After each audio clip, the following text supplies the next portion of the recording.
to realize that whatever you're doing with food is a sign of what's going on deeper within you.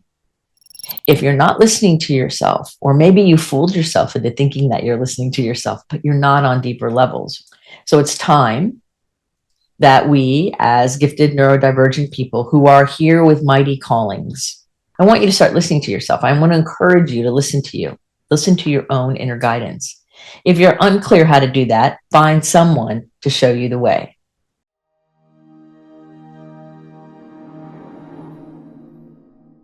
Learning to listen to yourself again. Friends, hi. It's another episode of Someone Gets Me with me, Dianne A, your host. And this is the third installment of our trilogy, if you will, on food noise. And today's episode is about food noise and the neurodivergent experience of shutting down, listening to ourselves, which is part of the food noise situation. When we're little, we listen to ourselves a lot better than when we get older. I work with neurodivergent gifted professional people, and I cannot tell you how many of them, probably all of them, start out conversations with me with content talking about imposter syndrome, not trusting themselves in some areas of their life, maybe really excelling in some areas, but other areas not trusting themselves. A lot of self-deprecating humor, which says underneath they don't really trust themselves, right? And there's a lot of situations where people have learned over time not to listen to themselves, not to listen to their own ideas, their own emotions, their own intuition, their own hunches. They just ignore them and continue on a railroad track, if you will, that is taking them in a direction away from their authenticity and their sovereignty. And so part of food noise, part of overwhelm, and part of all of this conversation with neurodivergent people is that over time, we learn to not listen to ourselves, and even worse, to not trust it. And so I want to talk about that today, and I want to talk about some ways to begin to learn to listen to ourselves better. I know that with most of the people I work with, that this is a topic that comes up over and over again in different forms, in different ways, in different scenarios. Just the other day, I was working with a young man who is a professional in a very high-ranking position, and he's young for that position, and he's doing great. However, underneath, there is a part of him that doesn't really trust the fact that he can do what he's doing, even though he's doing it. So all the evidence is showing something different than his inner feelings are, and his underlying current, if you will. That underlying current is the part of him that's been conditioned over years to not listen to himself and to not trust himself, when the reality is he's quite competent. I've also worked with a very well-known musician who's got lots and lots and lots of YouTube videos out and done lots of concerts and very prolific in his work. And one day we were talking and he said, well, I don't know, I'm just trying to make a living. I don't think that, my work is anything all that great, is anything all that special. And he was having not necessarily self-doubt about his musical skill, but doubt and mistrust about listening to his own inner authority about the value of what he puts into the world. So I opened up YouTube and I said, well, look at these millions of people listening and watching and making comments about how your music touches their soul in a specific way. And even with external validation and comments from people who don't know the person personally, it was still a little bit tricky. We still had to heal some of that inner work on the fact that, yes, this person has value and can listen to his own intuition and own knowingness, his own emotions, and trust them again. And so I think it's very important to realize that people manipulate food as a way to soothe. There's like a hierarchy. And so when we're really young, we will learn how very quickly to hold our breath, because we hold our breath when we're in pain. And so you can watch when people breathe out of their chest other than their lungs, they're holding on and moderating some kind of pain. And so babies and young children will hold their breath when they're in pain. I remember when my brother was really little and he was really having a hard time, he would go, I'm going to hold my breath till I die. And of course, the parents would laugh. But the truth is, what he was saying was, I hurt so bad in here that I don't know what else to do or say. And so the adult laughing didn't help the child. And that's what we do when we're little, right? We hold our breath. We're told when we get our first shots or go to the doctor when we're little children, hold your breath, it won't hurt so bad, because holding our breath moderates pain in the system. And so people learn over time to hold their breath. Many times I've been running group therapy sessions in different treatment centers I've worked in, and other talks I've done to thousands of people, where I can look around the audience and watch people breathing either out of the top of their chest or holding their breath.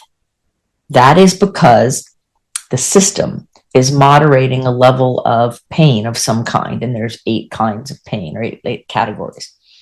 And so these things are important to realize. The next thing after holding our breath, when that stops working, is food. And so food noise comes right into this. It is right at a basic core level. People learn how to manipulate food in order to have some kind of control or management in their environment. They throw their food when they're kids. They won't let food touch. You know, you've got it too. Everybody has a thing about food. And when we do that, we are showing where our unhealed kind of staticky places are inside of us. And I believe that if we're sucking air and you're hearing my voice, there's something in there that's kind of a roadblock on some level, because I think that that's part of the human design, is for us to work through these things and elevate who we are and our authenticity. So I know we all have something, and it might be little now, but I see a lot of people with really severe food issues. And it's not just food noise from the end of the day. It could be, but there's also food noise about value. It's also food noise to medicate pain. It's also food noise to say, I'm lonely, so I'll eat. And then there's some people that I work with that eat and they don't even know why they're eating. They're not even hungry. They don't even want what they're eating, but they eat it. They've learned over time to stop listening to themselves. So they know they're not hungry. They know they don't want food, but yet they're eating. They're ignoring their body and their emotions and their mind, and still trying to fill a hole within them that cannot be filled from the outside, but they're trying to fill it from the outside. So it's a very big, pervasive issue. And another piece of this is a large part of the American diet is drastically depleted of health or nutrition value. So if you really are eating something looking for nutrition, you may not be getting what you think you are. Like I saw some research recently where they studied apples. Now I like apples. I didn't like them a lot when I was little, but I like them more now. And an apple, when I was a child, we'll say in the 70s, 80s, 90s, an apple then, and an apple today in 2026 do not have the same nutritional value, because the soil's been depleted. The way things are happening in our agriculture has made it so that we think we're eating something totally healthy when it's not as healthy, because of the way things are manufactured and done. And so your food source is controlled. And unless you're growing your own food and you have taken care of your own rich soil and you have heirloom seeds, the whole thing, then realize that sometimes you can be eating something thinking you're getting nutrition, but still feel that hunger or that yearning for that food, which is searching for a specific nutrition. Like if you're craving chocolate, it means you really need magnesium. And so there's things that we can start correlating to realize that our systems are yearning to have its needs met. And we've learned how not to listen to ourselves, and we've learned how it is okay to not pay attention to what food we're eating. I work with a lot of different people, and I go and I help out in a clinic. And one of the things I notice is that people, a lot of them, and I've seen this over the years, it's like a lot, is if I'm going to eat healthy. And I'm like, okay, and that's good. I'm glad you made that decision. And then they start microwaving overly processed food that has no nutritional value, and what was in there that was nutritional just got killed by the microwaves, but they think they're eating healthy. And so we have been brainwashed as a society, at least in this country, to believe that something is good for you that probably isn't. Of note, I also have an app on my phone that helps show me what are good foods in the grocery store. And I've noticed that a lot of the foods that are marketed with the big labels of organic and healthy and whatever it all is, right? Those are the ones that come out with the lowest scores, with the most toxins in them, or the most problematic situations in the way they're produced. And some of the other different items don't have that as big as a label, and they come out higher. So I suggest you find a way to start really testing the food that you're buying, to realize that when you listen to your body, you want to give it the nutrition that it needs in order to support your life, your brain, your organs, your world. You know, if you have ADHD or you're gifted and you have all these sensitivities, we use up more nutrition than others because our bodies run a little faster. So we need to make sure that we're taking care of our nutritional needs. Because if we're not, and we're ignoring ourselves, the food noise gets louder and louder and louder, and then we start wondering why we're having so much trouble. So you weren't born distrusting yourself. You learned it over time. You also learned how to ignore yourself when you're tired, maybe, or when you've worked too much and you say, well, I just don't really care, right? It doesn't really matter. Well, it does matter, and you know it matters. And I've said it to myself where I've been so fatigued from a long day or whatever's going on that I'm like, it doesn't really matter. I'll eat anything. And I might not even be hungry. I do the same things I'm talking about because my brain is also conditioned. I have to work my way out of it just like you do. And so sometimes we eat when we're all excited about something, right? Like we use food for celebration all the time. Food at weddings. People will overeat at weddings or Thanksgiving or holidays or birthdays, and they make the excuses to eat whatever they want because they're celebrating. I even had a client one time that had just gotten out of the hospital from surgery from a celiac disease rupture, and it was a big mess, and she was really sick, and she got out of the hospital and then came to see me, a couple of weeks later, and had just gotten offered a job, and she was looking for employment, and she found this job that was part-time, perfect thing for her. She was all excited, and she comes into the session with me with this brown bag from a deli. And I said, what's in the bag? And she goes, 2 Cubans. One I'm going to have when I'm done here, and the other one I'm going to have for dinner tonight. I'm celebrating I got the job. And my only response was, and it kind of fell out of my mouth, was, so you're celebrating by eating a toxic food that landed you in the hospital that you just had surgery over, right? Like, that's what you're doing? And she didn't think of it that way. She thought of it as, I'm celebrating, and what food do I want to celebrate with? And a Cuban came to mind for her because, of course, we were in Florida, and that was a normal thing. But it just, the gluten and other toxins and those same kinds of foods just landed her in the hospital. She didn't connect it. She wasn't listening to her body. She wasn't listening to her emotions. She wasn't listening and paying attention. So it really matters that we start dialing into our body. Now, I have hundreds of these kinds of stories of different people that I've worked with over the years, and I have a few of my own because we're conditioned that way. So the problem that we're dealing with here about listening to ourselves in food and the food noise in general is not that somehow we have lost our ability to pay attention or know or feel our body and feel if we're fueled properly. It's not that at all. It's that we have been conditioned away from that. And so part of our rectifying that situation is to begin to say, okay, I have spent however long not listening to myself in the way that I should. or that I would like to in the future. And then begin to slowly listen to ourselves more. Now, it takes practice, and it takes learning how to trust ourselves again. It takes usually conversation with another person to have some kind of camaraderie or faith or person with us. But when we've learned not to listen to ourselves, which for some of us started like as early as kindergarten or first grade or before even, then when we're an adult and we're trying to make changes, this listening to ourselves things can feel very awkward or new. And food is, as I said, the second thing that we use to medicate. And so we want to be aware that food noise in and of itself comes because we are not paying attention and we're not listening, or we don't even trust what we are getting from our own emotions and our own intuition. So there's things we ignore. You can dial into those hyper focused moments and ignore the fact that you're thirsty, or ignore the fact that you're hungry. Some people even ignore the fact that they're tired. I know I've done that, where I've pushed through and pushed through and pushed through.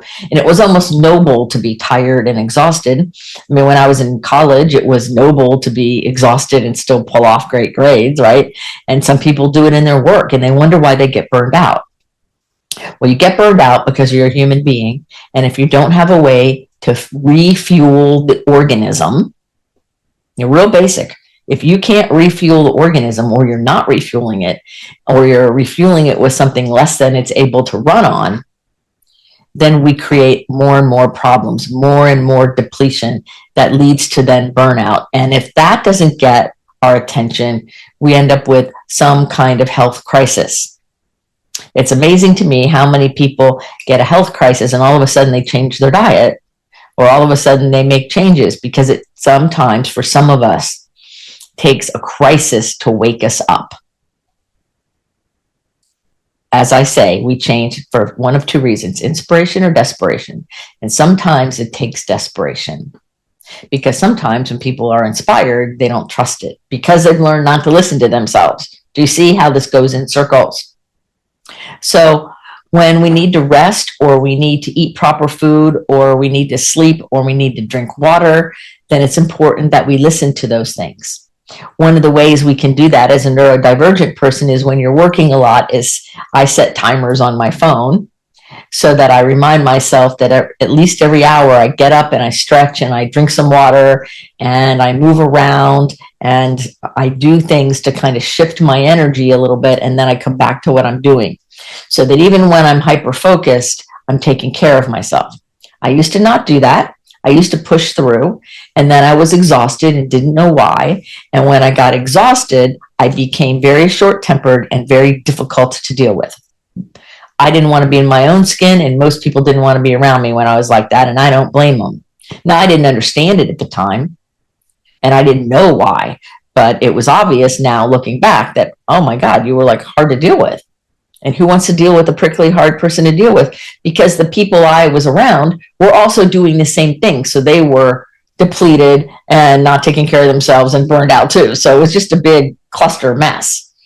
And so now that I'm older and wiser, and I've seen the difference in my world and in the world of the people I work with, I think it's important that we realize that it's time to start listening to ourselves again. It's been time to start listening to ourselves. It's been time to rectify the lie that we've all been taught, that we don't know better. We do know better within our own soul. Nobody outside of you knows better about you than you. Now, you may not be in touch with that, and you might need to do some work on how to get back in touch with that. That's where people like me come in, where we can help you get back in touch with that. But it's in there. It's not gone. It's just hiding because you haven't used it. It's like a weak muscle, right? Because sometimes people ignore their feelings. They ignore that they're lonely or angry. They ignore grief. Grief is a conflicting mass of emotion. And so people will ignore their emotions and stuff them down and then keep on pushing and wonder why they collapse. I see a lot in people who are caregivers for family members, where they push through to do that, and it's noble to do that, but they don't take care of themselves while they're doing it very well. And so when that situation is taken care of, either their loved one passes away or is healed, right? And now that stress is mitigated, that other person often gets sick. Yeah. Why? They weren't taking care of themselves to start with. And they were pushing through and they weren't listening or paying attention. And they were putting other people in front of them. And so there's a nice, beautiful dance and balance of I can serve you and help you and be there for you, of course. And I need to also take care of myself too. It's a yes and, not an either or. And we're taught that it's either or. And I want to say it's really a yes and. And it is possible. It takes a different mindset and a different focus, but it's totally possible. You want to pay attention to your hunches and what those little ideas are that pop in your head. I had a hunch like this come to me this morning. I was thinking about philanthropy and serving others and my world and things that are important to me on different levels.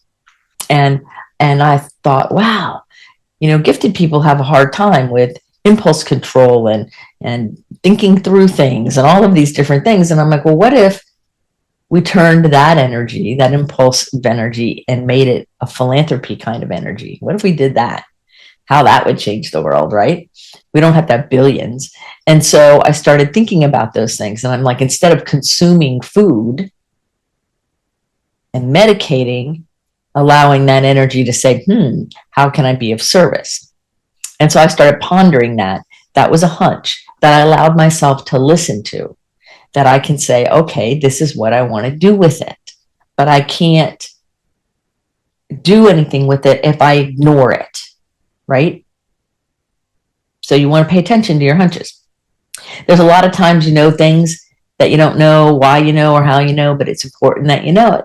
So again, if you're ignoring yourself and you're not listening to yourself and you're using food to medicate, or you're holding your breath all the time, then sometimes you miss the value of these really great messages that come through. And we want to get the messages that come through.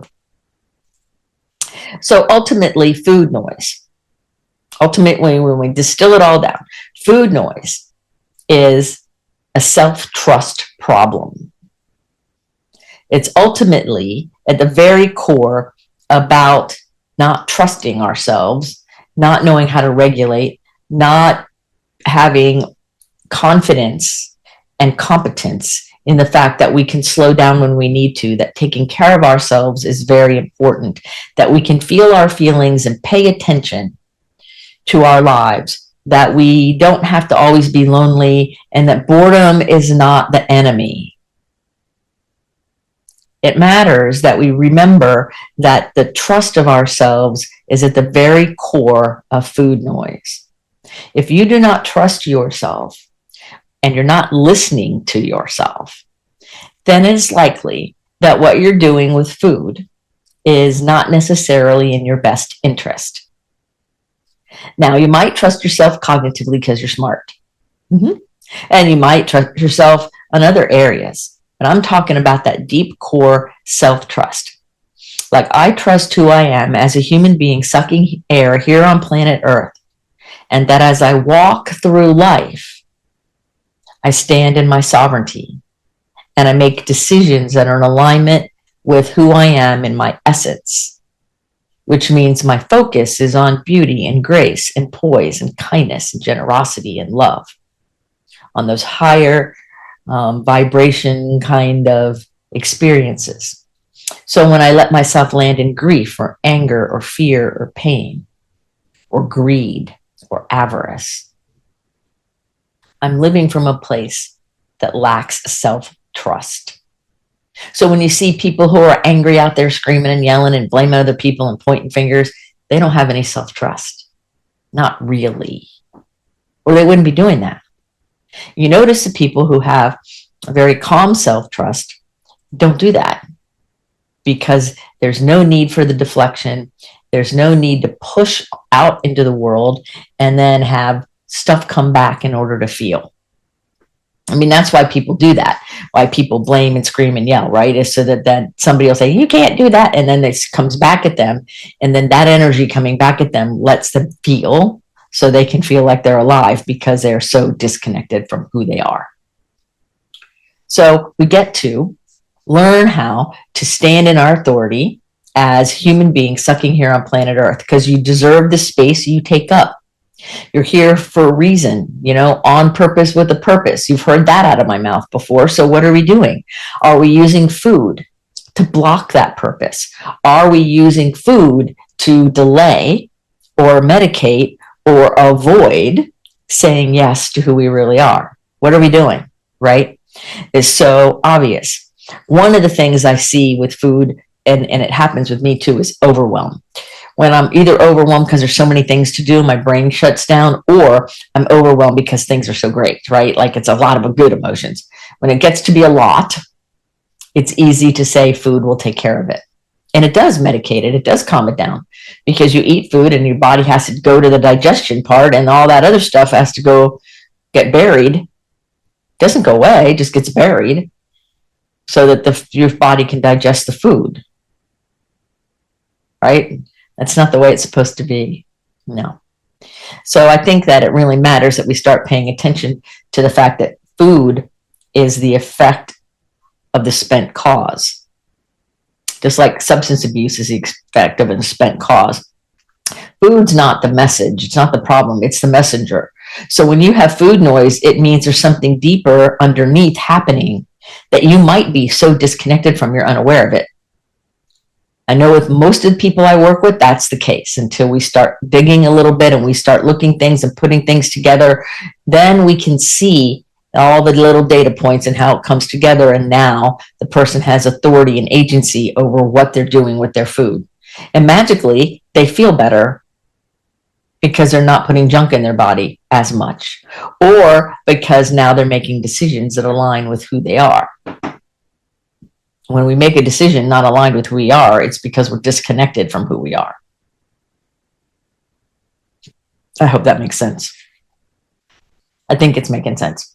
So if I'm triggering you about the food you eat or the food you don't eat, go to the show notes and schedule a get to know you call, and let's get some solution going. Let's get you on the path where you need to be so that you aren't saddled with a situation where you're not listening to yourself and you're not honoring yourself, and food creeps in and holding your breath creeps in, and then they create major disruptions in your life. They can create health crises, right? That's type 2 diabetes, cardiovascular issues, digestion problems, autoimmune disease. All of these things come because we're not paying attention to ourselves. We're taught the answer is outside of ourselves, and it is not outside of ourselves. And so there's a lot of cost involved here. You pay a big price when you don't listen to yourself, right? You live in a system that teaches you not to listen to yourself. So when you get ready to listen to yourself, you become a radical. I mean, I've been called all kinds of names because I started listening to myself, because there was a long time in my life where I didn't trust myself and I didn't listen to myself. Like I knew things and I was very successful professionally, and inside I wasn't sure because I wasn't listening to myself. And the moment I began to do the work to listen deeply to myself, and I realized that one of the gifts I have as a gifted neurodivergent woman is I can listen to what somebody is saying, but I also am able to hear what somebody is not saying. And typically it's in what we're not saying that makes all the difference. And so in my work, that ability really serves my clients. And so I had to turn that ability on myself and use it to serve me. Now, often, most of the people I work with have all these great abilities and all these great ways of doing things that when they learn how to apply it in their own life, everything changes for the better. The things they've struggled with begin to take care of themselves. So I want to encourage you to realize that whatever you're doing with food is a sign of what's going on deeper within you. If you're not listening to yourself, or maybe you fooled yourself into thinking that you're listening to yourself, but you're not on deeper levels, which is very common for gifted people. It's very common. I had somebody I was working with a while ago, and I said, let's meditate for a minute, because he was feeling a lot of anxiety. So let's just take a few breaths and meditate for a minute. And I said, put your hands on the tops of your knees, on your legs, on top of your knees, and just, uncross your body and just sit like that for a moment. And his eyes got really big. He goes, I don't ever really touch my legs or feel them. That's how disconnected. So we wonder why there's food noise when we aren't even paying attention to basic connectivity to our own bodies. So it's time that we, as gifted neurodivergent people who are here with mighty callings, and maybe your calling is as simple as stand in your authority and let your light shine and have it help brighten the world. Maybe it's something speaking or writing. How it comes out is irrelevant. The fact that you stand in your sovereignty as a beneficial presence on planet Earth is the point. And food dulls that when we abuse it in any way, overeating, not eating, eating the wrong things, not fueling ourselves properly. So our fuel, our food is our fuel. It's our medicine, not the other way around. Yeah. I know it's very something. So I want you to start listening to yourself. I want to encourage you to listen to you, listen to your own inner guidance. If you're unclear how to do that, then schedule a get to know you call with me. I will help you. Find someone to show you the way. I am not the only person, and there's lots of people who can teach you, but it's time that we all start saying, I'm going to live my best life and I'm going to do it from the inside out. I hope this episode has served you and the several previous about food noise and about the fact that we, as humans, can take back our own authority around the food we ingest, how we handle the noise, and what we do to listen to ourselves more deeply. And so remember to keep your face to the sun so the shadows fall behind you, because you are a rock star. You are here on purpose with a mighty purpose. So go out there, let your light shine. Free yourself from the bondage of all those little ignorant shadows that you have. Begin to work through them so that you can feel the beautiful light within you emerging. Until the next episode of Someone Gets Me, this is Dianne saying, be well.